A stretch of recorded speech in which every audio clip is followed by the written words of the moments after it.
Қала ортасында ескілеу, бірақ бір түрлі жылы атмосферасы бар шағын дәмхана бар.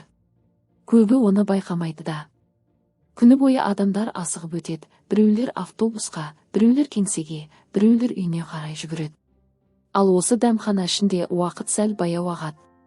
Шайнектен көтерілген бу әлсіз иісі бар кофе, үстел үстіндегі ескі газет. Бәрі бір қалыпты, бірақ бір түрлі таныс сезім тудырады. Міне осы дәмханаға күн сайын түстен кейін 4 адам келеді. Бір-біріне ұқсамайтын, бірақ бір ортақ нәрсе біріктіретін 4 жан.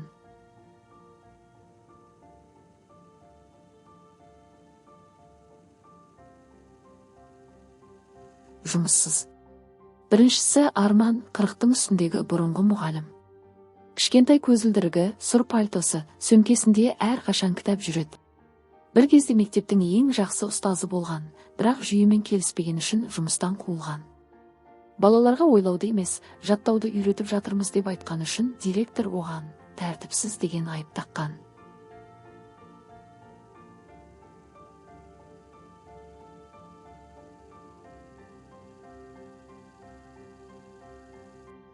Содан бері Арман еш жерге жұмысқа орналасқан жоқ. Екіншісі Серік 50-ге жақындаған, өмір бойы зауытта токар болып істеген. Зауыт жабылып, бәрі таратылғанда Серік не істерін білмей қалған. Таңертең ерте тұрып, қайда барарын білмеген күндері көп болды. Үйде әйелі мен ұлы бар. Ұлы шетелге кеткісі келеді, бірақ оған ақша керек. Сол үшін Серік күн сайын үмітпен жұмыс істейді, бірақ таба алмайды. Үшіншісі Меруерт, 30-дың шамасында, бұрын жеке фирмада бухгалтер болған. Фирма жабылып қалған соң бірнеше ай жалақысыз қалған. Содан кейін өмірдің өзі тоқтап қалғандай болды. Ол да күн сайын резюме жібереді, бірақ жауап жоқ. Кейде кешке үйінде жалғыз шай ішіп отырып, әжесінің айтқан сөзін есіне алады. Адамға ақша емес, тірлік керек. Тірліктің дәмі кетсе, өмірдің мәні де кетеді. Төртіншісі Әлібек. Жас режиссер. Жоғары оқу орнын бітіріп, мен кино түсірем деп арман қуып жүрген. Бірақ алғашқы жобасы өтпей қалған, инвесторлар сенбеген. Содан кейін ол да қолын бір сілтеген. Бірақ бәрінен айырылса да арманына сенуден бас тартпаған. Осы 4 адам күн сайын осы шағын кафеде кездеседі. Бірі кітап оқиды, бірі телефон шұқылайды, бірі терезеге қарап үнсіз отырады. Айгүл апай кафенің иесі. 55 жастағы, жүзінен мейірім төгіліп тұратын әйел. Ол бәрін атымен біледі. Әр келген сайын күлімдеп қарсы алады. Бір шыны шай бәрін тыныштандырады дейді. Сол күні де бәрі жиналды. Сыртта күздің салқын желі соғып тұрған. Далада адамдар шаршаған, автобустар шулап жатыр. Ал дәмхана ішінде баяу музыка ойнап, терезеден түскен күн сәулесі үстел үстін жылтып тұрды. Арман күрсініп, адам жұмыссыз қалғанда өзінен айырылады екен деді жай ғана. Серік үнсіз басын изеді. Меруерт те ойланып отыр. Сонда Әлібек жай ғана сыбырлап айтты. Мүмкін бұл уақыт бізге бір нәрсе үйрету үшін берілген шығар. Айгүл апай шай әкеліп тұрып күлімсіреді. Кейде адамға тоқтау керек, балам. Тоқтамай жүрген жүрек те бір күні шаршайды ғой. Сол сөз бәрінің есінде қалды. Олар үндемей шай ішті. Бірақ әрқайсының ішінде бір сұрақ оянып келе жатқан еді. Мен не үшін өмір сүріп жүрмін? Күндер өтіп жатты. Бәрі сол қалпы таңертең қала асығып жүреді, ал түсте шағын кафеде баяу өмір өз арнасымен ағады. Арман, Серік, Меруерт пен Әлібек әдеттегідей өз орындарында. Біреудің алдында ашылмаған газет, біреудің алдында бос кесе, біреудің алдында арман мен өкініш. Бірақ сол күн ерекше басталды. Кафенің қабырғасына біреу жаңа қағаз іліп кетіпті. Қала орталығына жұмысқа адамдар керек. Төлем жоғары. Тәжірибе маңызды емес. Бәрі сол қағазды көріп бір сәтке үміт оты жанды.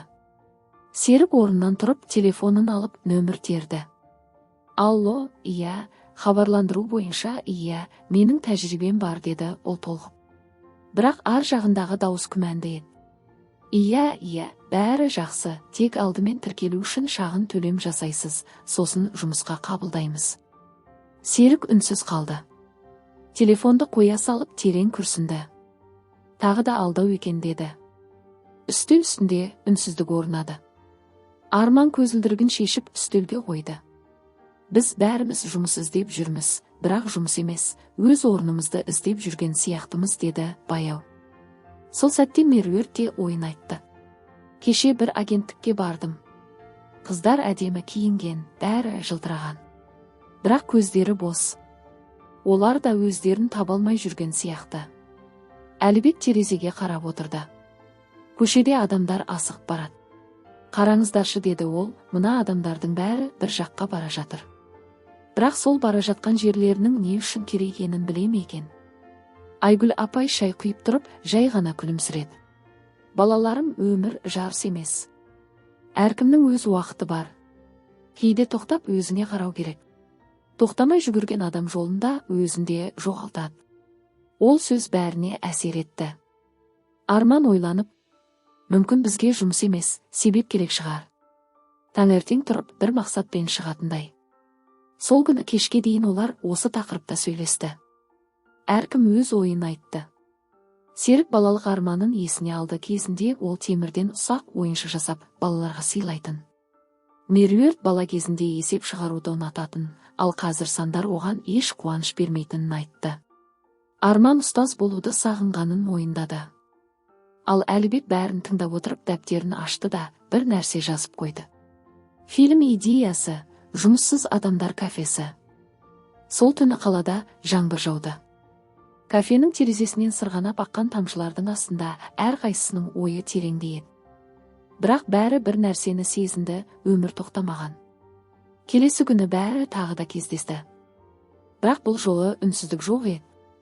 Әлібек дәптерін ашып айтты. Мен бір нәрсе ойладым.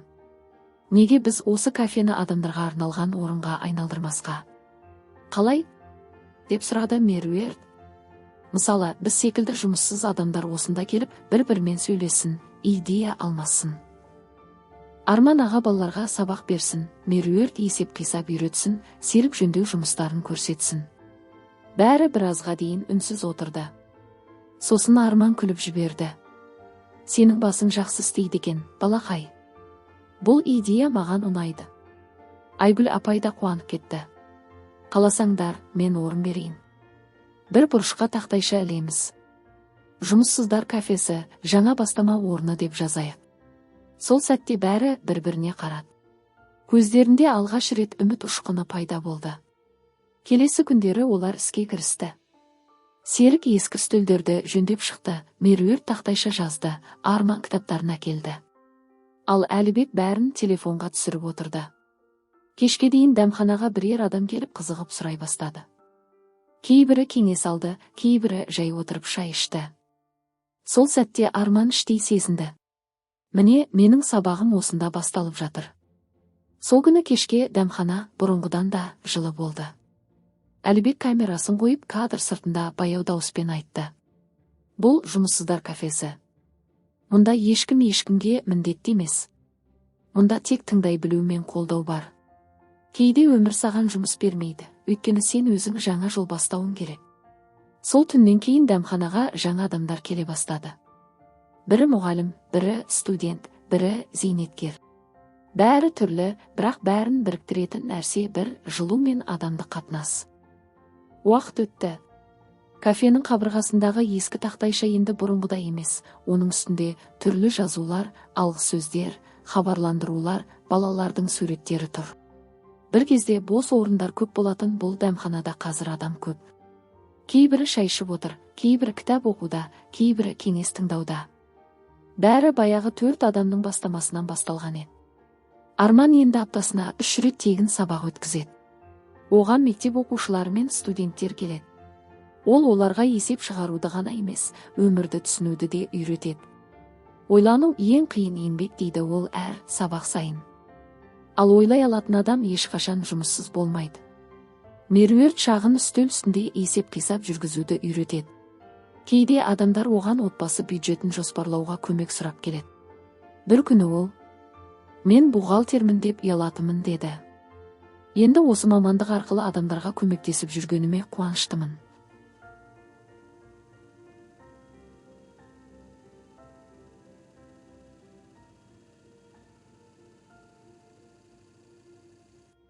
Серік өзіне арнайы бұрыш ашты. Онда құрал-сайман, бұрағыш, ескі бөлшектер. Адамдар сынған заттарын алып келеді, ол жөндеп береді. Бір күні оған бір бала ескі велосипед әкелді. Серік жөндеп болған соң бала қуанып кетті. Сол сәтте Серік іштей сезінді. Міне, менің еңбегімнің мәні осында. Ал Әлібек? Ол барлығын видеоға түсіріп, «Жұмыссыздар кафесі» атты шағын деректі фильм жасады. Фильм әлеуметтік желілерде тарады. Көп ұзамай дәмханаға журналистер, студенттер, еріктілер келе бастады. Кейбірі көмек ұсынды, кейбірі өз тарихын айтты. Айгүл апай бұрынғыдан да жайдары. Көрдіңдер ме, дейді ол, шай құйып тұрып, мен сендерге айтқан едім ғой, бір шыны шай бәрін өзгертеді деп. Бір күні кешке Әлібек жаңа видеоға соңғы кадр түсіріп отырды. Кафенің іші босап қалған. Терезеден күннің соңғы сәулесі түсіп тұр. Арман кітаптарын жинап жатыр, Меруерт есептерін реттеуде, Серік құралдарын орнына қойып отыр. Әлібек камерасын өшірер алдында жай ғана дауыстап айтты. Білесіздер ме, бір кезде мен жұмыссызбын деп ұялатымын. Ал қазір менің жұмысым адамдардың үмітін қайтару. Арман басын изеді.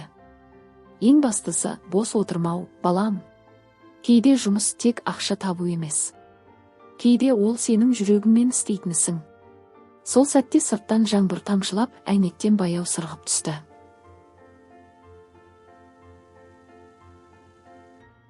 Кафенің іші жылы, тыныш. Меруерт күлімдеп, бізді тағдыр осы жерге бекер әкелмеген сияқты деді. Айгүл апай есіктің жанында тұрды. Ол 4 адамға қарап, сендер дәмхананы емес, адамдардың сенімін тірілттіңдер деді жай ғана. Сол түні Әлібек жаңа видеосын желіге жүктеді. Төменде бір ғана жазу болды. Кейде жұмыссыздық өмірдің тоқтауы емес. Кейде ол жаңа бастаманың тынысы. Бірнеше аптадан кейін кафенің жанынан шағын еріктілер орталығы ашылды. Онда жастар, зейнеткерлер, жұмыссыздар, шығармашыл адамдар жиналатын болды. Бәрі өз үлесін қосып бір-біріне тірек болуды үйренді. Арман бір күні терезеден қарап тұрды. Кафенің алдынан өтіп бара жатқан адамдарға көз тастады. Ол өз-өзіне күбірледі. Мен жұмыс таба алмадым, бірақ өмірімнің мәнін таптым. Сол кезде баяндаушының дауысы, немесе Әлібектің дауысы. Біз бәріміз бір кездері жоғаламыз. Кейде ақша жоқ, кейде бақыт жоқ. Бірақ адамдар бір-бірін тапқанда өмір қайта басталады. Жұмыссыздар кафесі жай дәмхана емес. Бұл адамдардың үмітін қайта оятқан орын. Соңғы көріністе терезеден күн сәулесі түскен ескі үстелде 4 кесе тұр. Олардың буы әлі тарап үлгермеген. Сыртта өмір өз жолмен ағып жатыр. Ал кафенің ішінде бір ғана сөздің мағынасы анық естіледі. Жұмыссыз емес, үмітсіз болма.